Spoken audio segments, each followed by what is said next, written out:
de Deus, segundo Reis, capítulo 6. Segundo livro dos Reis, capítulo de número 6. Faremos a leitura a partir do versículo 1. Segundo Reis, capítulo 6, versículo de número 1 a seguir. Graças a Deus.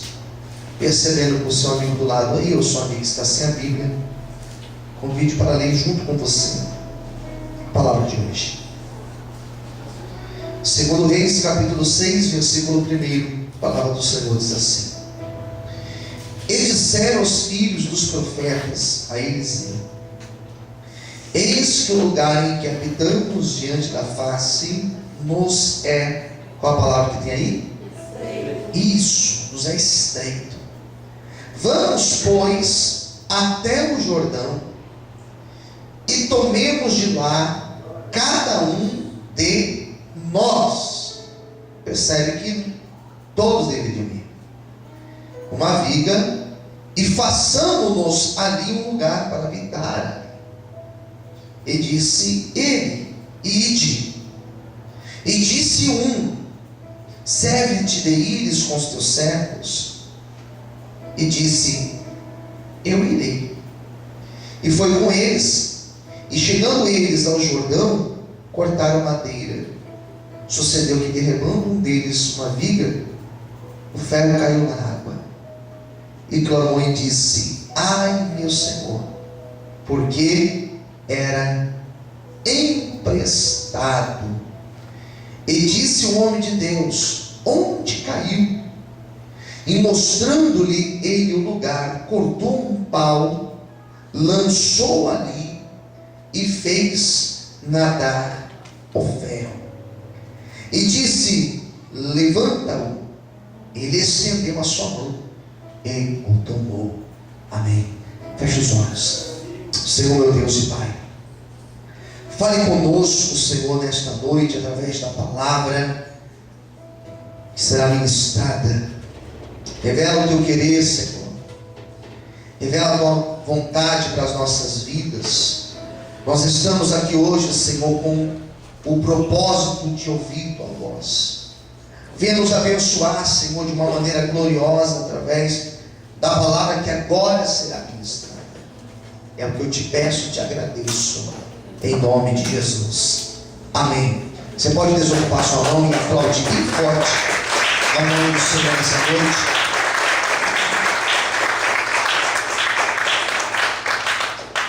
Queridos, nós temos aqui um relato de um grande milagre.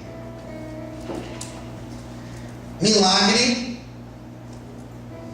não se explica. Eu não sei se você já viveu um milagre na tua vida. Milagre mesmo. Às vezes a pessoa fala milagre e na verdade não é um milagre. Na verdade é um algo que aconteceu e a pessoa julga que aquilo seja um milagre. Quando eu me refiro a milagre, deixa eu explicar o que eu penso que seja milagre. Algo que veio de Deus, realmente de Deus, e que não tem uma explicação para aquilo que aconteceu. Isso é milagre. É uma cura que acontece, não uma cura que um antibiótico pode resolver, não uma cura que um remédio para dor, o analgésico pode resolver. Não, isso não é milagre. Desculpa. Quando eu me refiro a milagre, eu estou dizendo de uma intervenção realmente divina, que nos deixa surpreendidos e que nos faz olhar para aquilo e chegar à seguinte conclusão: foi Deus que fez isso, e só pode ter sido Deus. De repente é uma cura, de repente é uma provisão que chega para a nossa vida, de repente é a transformação de uma pessoa. Algumas pessoas nós sabemos que elas são bem difíceis, né? São pessoas que às vezes meu Deus, são pessoas duras, são pessoas que não têm sensibilidade fidelidade nas coisas de Deus. E quando você vê essa pessoa se convertendo ao Senhor, quando você vê a obra de Deus na vida dessa pessoa, você fala assim: olha, isso aqui é Deus, isso aqui é um milagre. Essa pessoa aqui era um caso perdido. Caso perdido, porque só Deus sabe como que foi. Isso é milagre. Esse texto aqui, por mais simples que pareça, por mais simples, por mais inocente que pareça, é um texto que fala de um grande milagre. E é um texto que nós devemos observar com muito cuidado, para que nós possamos extrair coisas profundas desse texto. Vamos lá. Esse texto de 2 Reis, capítulo 6, ele começa dizendo que naquela época existia um profeta, que era um profeta usado por Deus em Israel. Era um profeta que tinha acesso à corte de Israel. Era um profeta que tinha autoridade sobre Israel. Ele tinha o respeito sobre a nação de Israel. Um profeta que dava conselhos ao rei. Não pense que ele era um profeta lá da periferia. Não pense que ele era um profeta lá do fundo de Israel. Não. Ele era um profeta que conversava com o rei e que dizia para o rei: rei, não é bom fazer isso. Ou dizia para o rei: rei, vamos, porque Deus vai na nossa frente e vai dar certo. Esse profeta, diz a Bíblia, que junto com ele habitava outros que estavam sendo preparados para também exercerem a função do ministério. Eram homens que estavam sendo preparados, eram homens que estavam sendo instruídos, eram homens que conviviam com ele e aprendiam com ele as coisas de Deus. Isso tem sido cada vez mais raro. São poucas pessoas que realmente querem aprender. São poucas pessoas que querem sentar e ouvir. São poucas pessoas que estão dispostas a saírem das suas casas e irem até a igreja, ou irem até um lugar para estudar a palavra de Deus, as coisas do Senhor. As pessoas hoje em dia, elas estão interessadas em bênção, elas estão interessadas em vitória, elas estão interessadas em prosperidade, e são poucas pessoas que querem entender as coisas de Deus. E esses homens estavam num lugar, e diz o versículo 1, a primeira ideia que eu consegui extrair desse texto, em que o lugar que eles estavam era um lugar estreito, era um lugar que estava apertado, era um lugar que estava ficando difícil deles congregarem ali. Todo pastor tem um desejo que a sua igreja se torne um lugar apertado. Todo pastor tem um desejo de que as cadeiras da sua igreja estejam repletas de pessoas. Todo pastor tem um desejo de verem pessoas na tua igreja e os cultos não comportarem pessoas. Mas muito mais do que isso, muito mais do que isso, muito mais importante do que o número de pessoas dentro de uma reunião, muito mais importante do que o número de pessoas dentro de um culto, o mais importante é a presença de Deus estar neste lugar. Porque de nada adiantaria se nós estivéssemos aqui em uma grande multidão, se a presença do Altíssimo não estivesse aqui conosco. Quem concorda, diga amém. Amém? E tem mais. Eles eram homens que estavam com Eliseu. Eles estavam com a percepção que o lugar estava apertado. E eles não estavam conformados. Não existia conformismo entre eles. Sabe o que é o conformismo? É você falar: está estreito, mas está bom assim. Eu estou passando por um estreito, pastor, mas está bom assim. A minha vida está no verdadeiro estreito, mas eu já me acostumei, está bom assim. Lá em casa estamos num estreito, estamos numa dificuldade, estamos num aperto lá em casa, mas já acostumei com isso. Meu casamento não está nada bem, mas eu já me acostumei com isso. Os meus filhos, cada vez piores, mas eu já me acostumei com isso. A situação está ruim, mas já acostumei, já me conformei do jeito que está. Esse sentimento não existia entre esses homens que estavam com o profeta.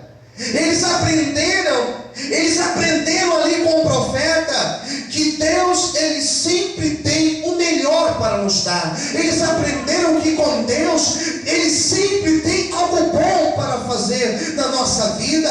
E eles também aprenderam que nós não precisamos ficar conformados com a situação do jeito que está. Se hoje você está passando por algum estreito na tua vida, se tem alguma coisa te incomodando, Deus te trouxe aqui hoje para te chacoalhar e para fazer você entender que Ele não quer você no estreito, Ele tem o melhor para a tua vida. Amém? Será que você pode aplaudir e glorificar a Deus nessa noite? Será que você pode aplaudir ao Senhor Jesus? Eu imagino que quando eles chegaram com o profeta e falaram assim: profeta, está apertado o lugar, está estreito. Imagina que o profeta falou assim: ufa, até que enfim vocês acordaram. Quem entendeu? Diga amém. Oh, até que enfim. Será que vocês não estavam percebendo isso antes? Então percebeu que está estreito, percebeu que está difícil. Primeira coisa é isso. Segunda coisa, o que nós vamos fazer para mudar? Olha para o irmãozinho do lado, ou para a sua irmãzinha, pergunte para ele, não precisa responder, só pergunta: o que nós vamos fazer para mudar? Amém, queridos? E aí, está estreito, está difícil, está ruim, está apertado, está assim, está assado. Mas o que nós vamos fazer? Eles poderiam falar assim: bom, vamos esperar a iniciativa do profeta. Leia o texto aí, não precisa ser muito entendido, mas só de você ler esse texto. A iniciativa partiu do profeta ou partiu deles? De quem partiu? De quem que partiu? Deles. Não foi o profeta que teve a iniciativa de falar: gente, vamos fazer alguma coisa? Às vezes as pessoas, elas esperam muito do profeta.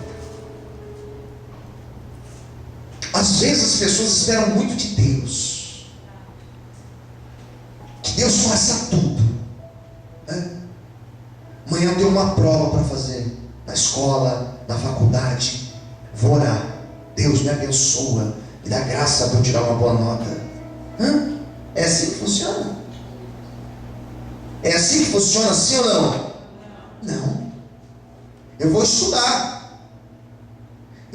Se for preciso, eu vou passar a noite acordado estudando. Amanhã, antes de fazer a prova, eu posso orar para fazer a prova, sim ou não? Sim, mas eu tenho que estudar. Eu não posso falar assim: Deus, amanhã eu tenho uma prova, me ajuda, Senhor, a fazer essa prova amanhã, tá bom? Obrigado, Senhor. E sentar na frente da minha televisão e ligar lá e ficar assistindo a televisão, pegar o computador e ficar lá no computador, pegar o meu videogame e ficar jogando. Não, querido. Se eu tenho alguma coisa para resolver, eu preciso ir lá e colocar a mão, e Deus vai colocar a mão dele e a bênção virá em nome de Jesus. Você pode aplaudir ao Senhor? Amém. Sabe qual é o problema? Esperamos que o pastor faça, esperamos que o obreiro faça por nós, esperamos que a mãe faça, esperamos que o esposo faça, esperamos que o pai faça, esperamos que Deus faça. Mas o que você tem feito?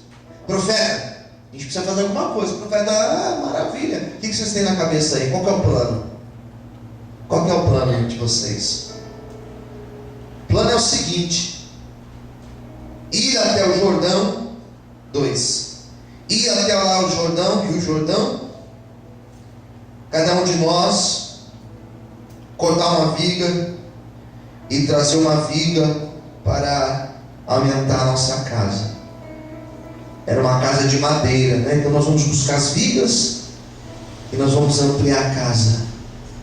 Quem entendeu, diga amém. Amém. E aqui está no plural, queridos. Nós iremos. Nós iremos. Às vezes a pessoa quer que você vá e ele não quer fazer nada. Quem entendeu, diga amém. Amém. Braço cruzado. Vou esperar cair do céu.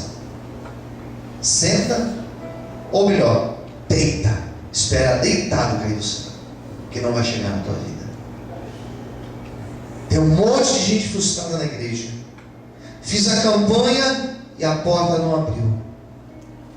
Fiz a campanha, casamento não mudou. O que você fez para melhorar teu casamento? Não fiz nada. A culpa é só daquela pessoa lá. Ah, perfeito. Não vai mudar mesmo. Ah, eu estou olhando para a porta abrir. Mas quantos currículos você entregou essa semana? Eu? Nenhum. Estou fora. Vou esperar cair do céu, meu amigo. Então espera cair do céu. Mas faça cair um cometa na tua casa. Quem está entendendo, diga amém. É assim. Nós iremos.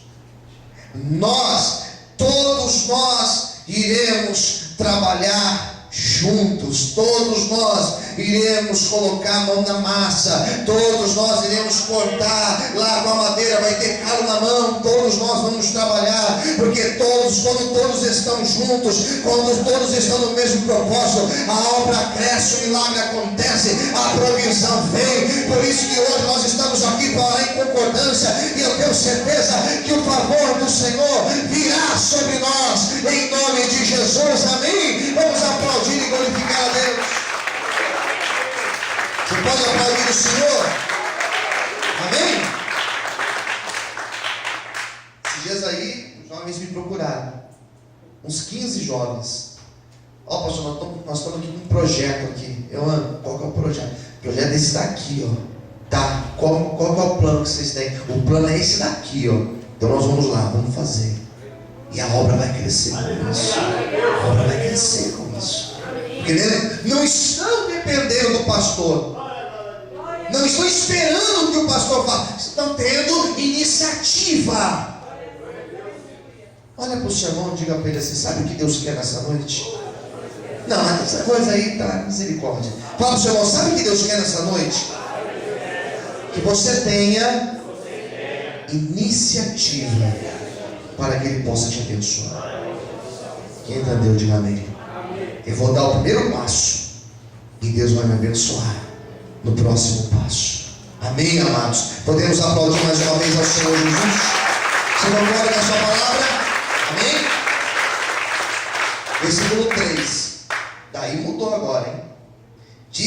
Teve um que olhou para o profeta e perguntou para o profeta: serve-te de ires com os teus servos? Profeta, o Senhor vai conosco? Eles perguntaram isso. O que o profeta respondeu? Eu irei.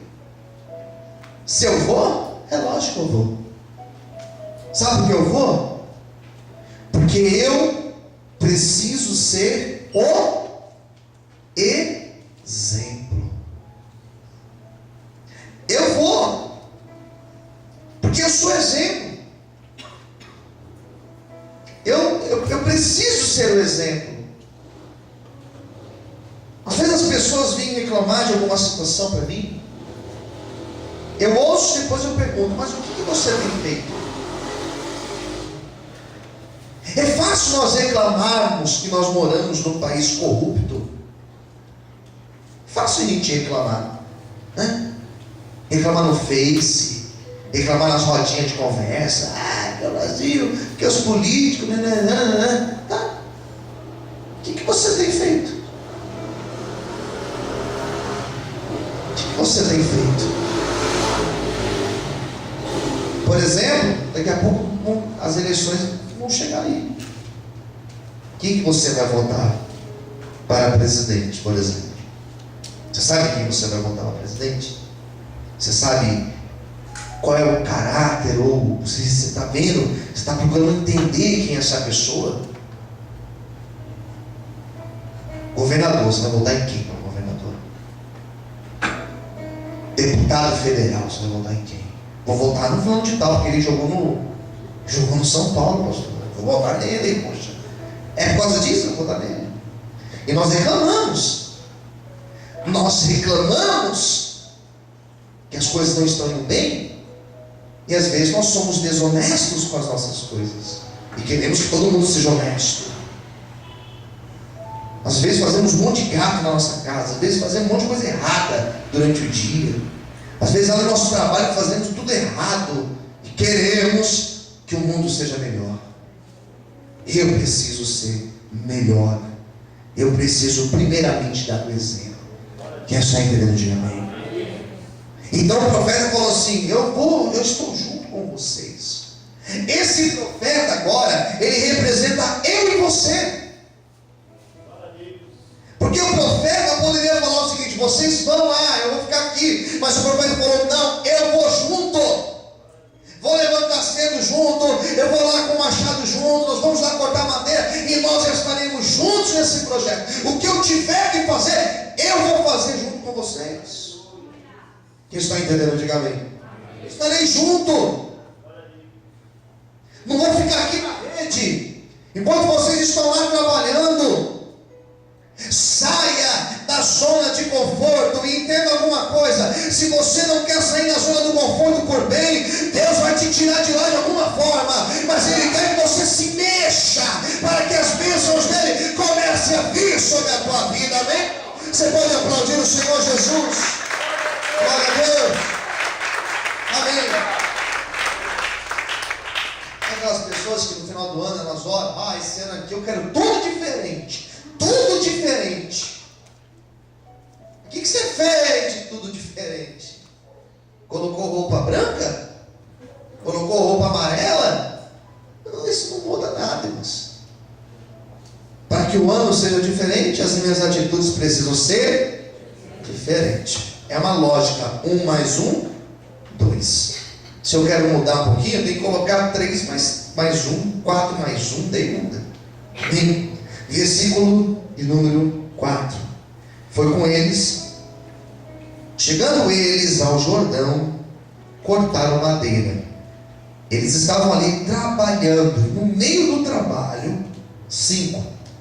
Sucedeu que, derribando um deles uma viga, o ferro do machado escapou, caiu na água, e ele disse o quê?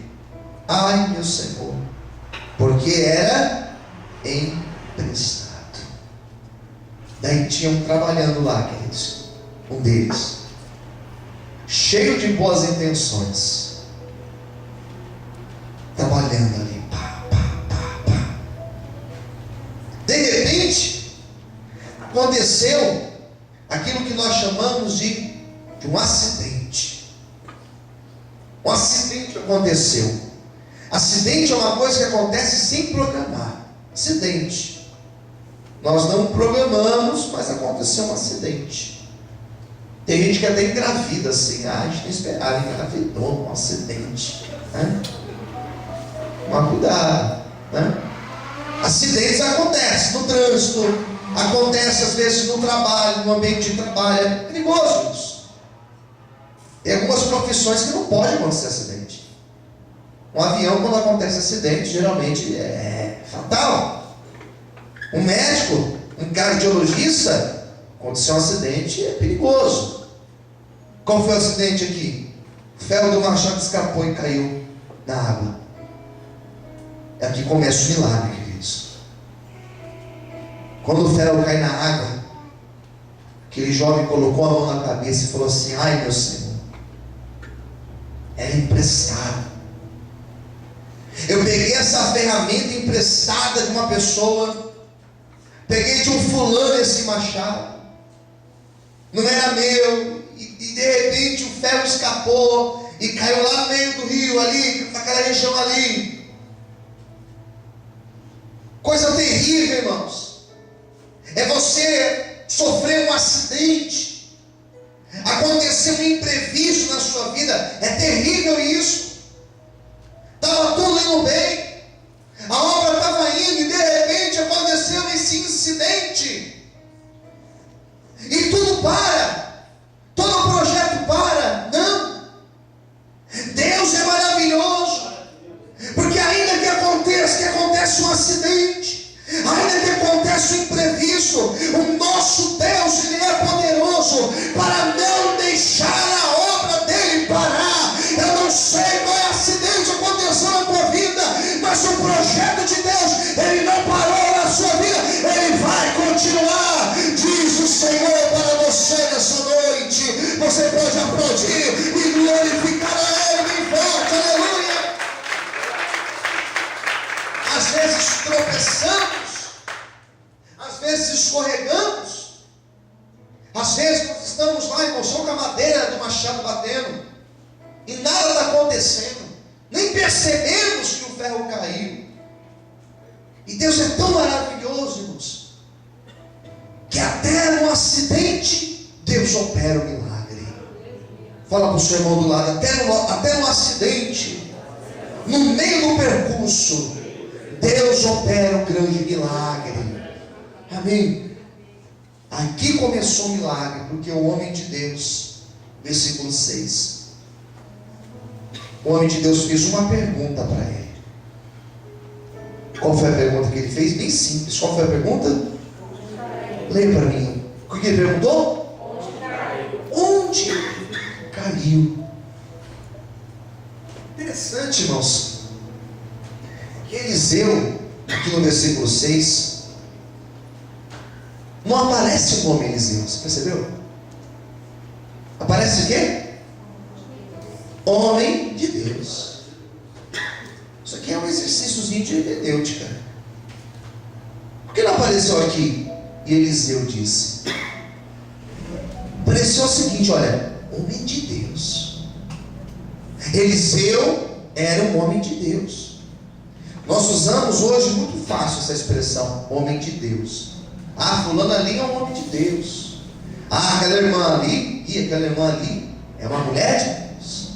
Às vezes a pessoa quer falar muito, ela fala assim: é uma mulher de Deus e sapato de fogo. Você fala: meu Deus, não é só mulher de Deus, ela é mulher de Deus com um sapato que pega fogo, né?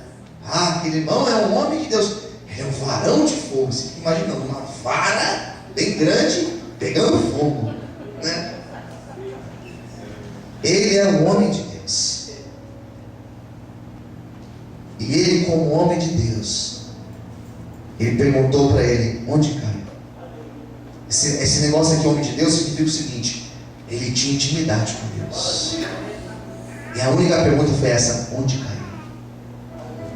Mesmo sendo homem de Deus, ele não sabia onde tinha caído. A única pessoa que sabia onde tinha caído aquele ferro era aquele que derrubou o ferro. Às vezes o ferro da nossa vida cai, às vezes nós tropeçamos, falhamos, e às vezes nós buscamos desculpas e justificativas. Ah, eu caí por causa da igreja, por causa do meu trabalho, por causa do meu esposo, porque ninguém me apoiou, porque ninguém não sei o que. Quando na verdade nós somos responsáveis por aquilo que Deus colocou na nossa mão, que não é nosso, mas é o que? É emprestado. Ele nos emprestou. Então, ele era o único que sabia onde ele tinha tropeçado, onde ele tinha caído, onde ele tinha falhado. Ele precisou, nessa pergunta curta que foi feita a ele precisou fazer um exame na mente. Caiu, ali, eu lembro, foi bem ali, ó, foi bem ali. Para hoje e pense na tua vida. Peraí, onde que eu deixei? Onde que eu fui negligente? Onde que eu troquei a presença de Deus? Onde que eu vacilei? E nesse momento que ele falou, foi ali, profeta. Ele só indicou onde foi. Diz a Bíblia que o profeta foi lá, pegou um galho, pegou um galho da árvore, foi ali e jogou um pedaço de madeira. Quando ele joga um pedaço de madeira, a madeira cai na água. A madeira não afunda, ficou ali boiando. Diz a Bíblia que o ferro que estava lá embaixo no fundo, irmãos, aquele ferro começou a subir,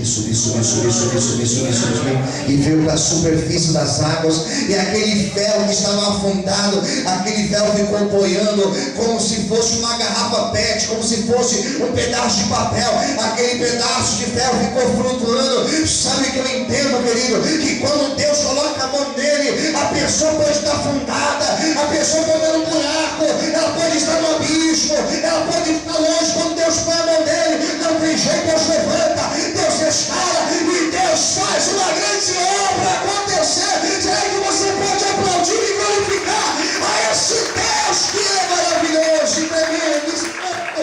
Aplauda o Senhor bem forte. Você pode dar glória a Deus? Última ideia aqui para eu encerrar minha pregação de hoje. A sexta ideia e última, versículo 7. Ele disse, o que o profeta falou para ele? Leia para ele bem alto, vamos lá, o que o profeta disse? Levanta-o. Então ele, o que ele fez? Estendeu a sua mão e o tomou. Encerrando a mensagem. O ferro flutuou. Ele estava aqui na beira, o ferro estava ali. O ferro poderia ter voltado para cima da terra, irmãos. O ferro poderia ter pulado na mão dele. O profeta poderia ter abaixado e ter pego para ele.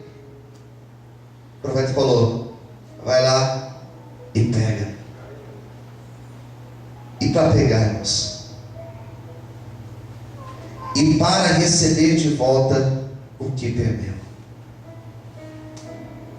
Sabe o que é preciso fazer para receber de volta o que perdeu? Pensa na cena. O ferro flutuou. O que ele fez? Você está entendendo a mensagem? Quem está entendendo, diga amém.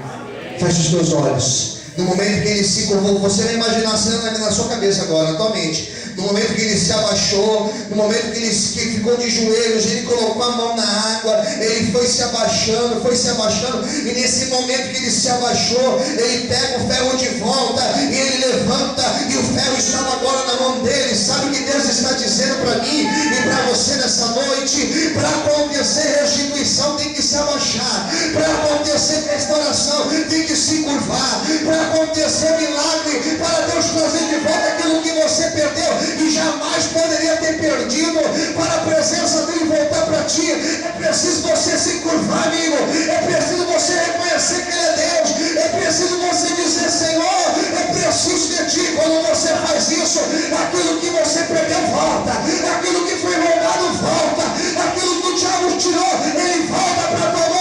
Receba esta palavra para a tua vida, em nome de Jesus. Quando podem aplaudir e exaltar ao santo e bendito nome dele, aleluia. Aplauda o Senhor bem forte. Amém, queridos? Baixou, pegou, irmãos. Milagre aconteceu. Agora ele estava lá de pé testemunhando a vitória dele. Amém, amados. Eu declaro essa palavra sobre a tua vida. E eu profetizo que um tempo de restituição chegou sobre ti nessa noite, em todas as áreas. Receba esta palavra, que Deus te abençoe. É essa mensagem de Deus para você nessa noite. Se você recebe esta palavra, bate palma e glorifica o nome de Deus. Deus te abençoe. Vamos orar, queridos. Vamos ficar em pé.